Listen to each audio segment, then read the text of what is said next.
అందరికీ నమస్కారం. తిరుపతిలో జరుగుతున్న రాజకీయ పరిణామాలు చూసిన నిన్ననే TTD board chairman BR Naidu గారిని డిప్యూటీ మేయర్లు ఒకరు మా కాలంలో వైఎస్ఆర్సీపీ కాలంలో ముద్రణ అనే వ్యక్తిని మేమే వైఎస్ఆర్ కాంగ్రెస్ పార్టీ ఆయన్ను ఉప మేయర్ చేసింది డిప్యూటీ మేయర్గా.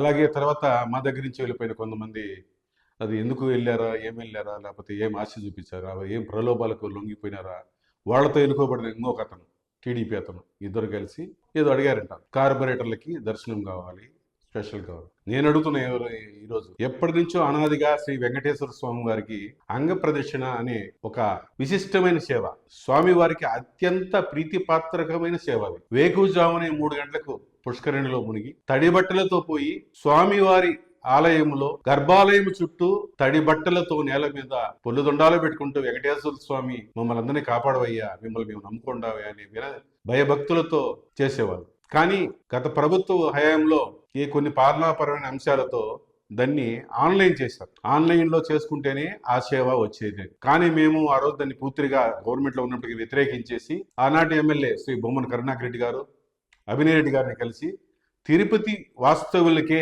అన్యాయం జరుగుతుంది, తిరుపతిలో ప్రతి శనివారము ఆ అంగప్రదక్షిణ సేవ చేసే వాళ్ళు దాదాపు 100 మంది ఉన్నారు, దాదాపు 20 ఏళ్ళ నుంచి కొంతమంది ఉన్నారు, 10 ఏళ్ల మంది నుంచి అనాదిగా దేవుడి చుట్టూ తిరుపతి వాస్తవులు శనివారంగా వాళ్ళకి ఒక విశ్వాసం ఉంది.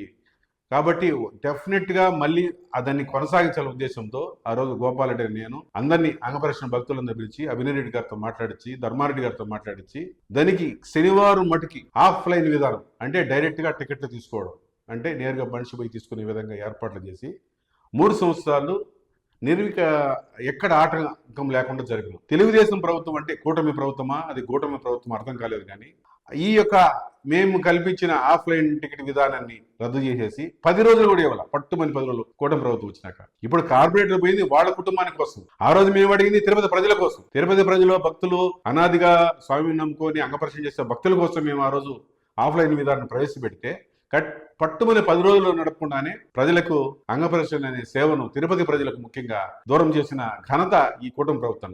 ఇప్పుడైనా డిమాండ్ చేస్తున్నాం, కార్పొరేటర్లు మీరు ఇద్దరు మేయర్లు ఎంత ఉన్నారు కదా, మీరు పోయినారు కదా, మా యొక్క లెగసీని కాపాడే విధంగా తిరుపతి ప్రజల గురించి అడగండి. అంగప్రదక్షిణ అనేది అనాదిగా జరుగుతుంది, 100 సంవత్సరాల నుంచి తిరుపతి వాళ్ళు చేస్తున్నారు. ఆ తిరుపతి భక్తులకు ఈ అంగప్రదక్షిణ కల్పించేది అది మాట్లాడడం తప్ప, నేను నా భార్య మీరు చెప్పిన వాళ్ళకని మీ స్వార్థం కోసం అయినారు తప్ప మీ కార్పొరేటర్లు, మా కార్పొరేటర్లు ఎవరు అడగలే. ఏదండి మీరు తెలుగుదేశం ప్రభుత్వంలో తెలుగుదేశానికి ఎవరు సమర్థించినా వాళ్ళ స్వార్థానికి స్వామివారి దర్శనాలు పడుకుంటారు తప్ప మేం కాదు. కాబట్టి ఇప్పటికైనా నేను డిమాండ్ చేస్తున్నా, ఎవరైనా ముద్రనారాయణ గారిని కానీ, లేకపోతే కొత్తగా ఎన్నికైన ఆర్సి మునికృష్ణ కానీ, లేకపోతే మాతో విభేదించిపోయారా, లేకపోతే ప్రలోభాలకు లొంగిపోయారా, పణం కోసం పోయారా అర్థం కానీ ఈ కార్పొరేటర్ అందరూ పోయి తిరుపతి ప్రజల పైన పోరాడి అంగప్రదక్షిణ సేవలను ఆఫ్లైన్ విధానంతో కనీసం 400 మంది మేము ఇచ్చినంత మంది కన్నా ఇప్పించగలిగితే మీరు తిరుపతి ప్రజల పక్కన ఉన్నట్టు. కేవలం మీ కుటుంబాల కోసమే మీరు పోయారు తప్ప మాకు దర్శనాలు కావాలని ప్రజల తరపున పోలేదని మీరు గుర్తుపెట్టుకుని ఎరగాల.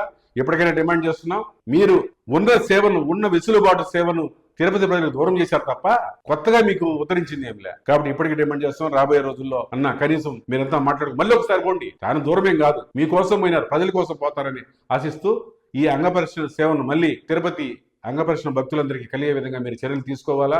తీసుకుంటేనే లేదా ప్రజల్లో మనసుల్లో మీరు పలచనవుతారు.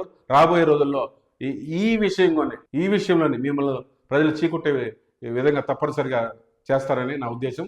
దయచేసి ప్రజల మన్ననలు పొందే విధంగా, ప్రజల మనసులో ఉండే కోరికలను, భక్తుల కోరికలను ఉండే విధంగా మీ యొక్క అడుగులు ఉండాలని, మీ నడత ఉండాలని కోరుకుంటున్నాను.